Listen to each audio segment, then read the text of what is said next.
ভাই আপনার এই খাবারের দাম কত? এটা দাম মাত্র 120 টাকা ভাইয়া। এই খাবার আমি 500 টাকা দেবো ভাই, এই খাবার আপনি খান। কিনলে আমি খাবো না।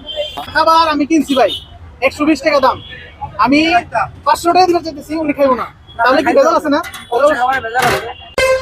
ভাই আপনার এই খাবারের দাম কত? এটা দাম মাত্র 120 টাকা ভাইয়া।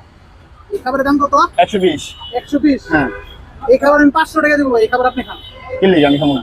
আপনি বিশ্বাস করতেছেন আমি 500 টাকা দিব? না, দিলাম 500 টাকা। 500 টাকা দিলে আমি খাবো না তো। খাবেন না কেন? আমার ভালো লাগতেছে না, আমি খাবো না। খাবার আমি কিনছি ভাই 120 টাকা দাম, আমি 500 টাকা দিতে চাইতেছি, উনি খাইবো না, তাহলে কি ভেজাল আছে না? আপনি খেলা অবশ্য ভেজাল আছে ভাই। না, আমার বেজাল না, বেজাল কি, আমার কাছে আমার ভালো লাগতেছে না, আমি আর আপনি খাবো না। খান, খাই দেখেন। আচ্ছা জান, আপনি যেহেতু বিশ্বাস করতে পারতেছেন না, আমি তারপরে একটু খাই।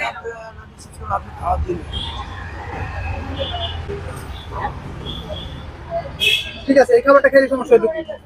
খাইতে চান না কেন? একটু আগে আমি খাইছি, আমার পেট ভরা ভাই, এই জন্য আমি খাইতে চাই না।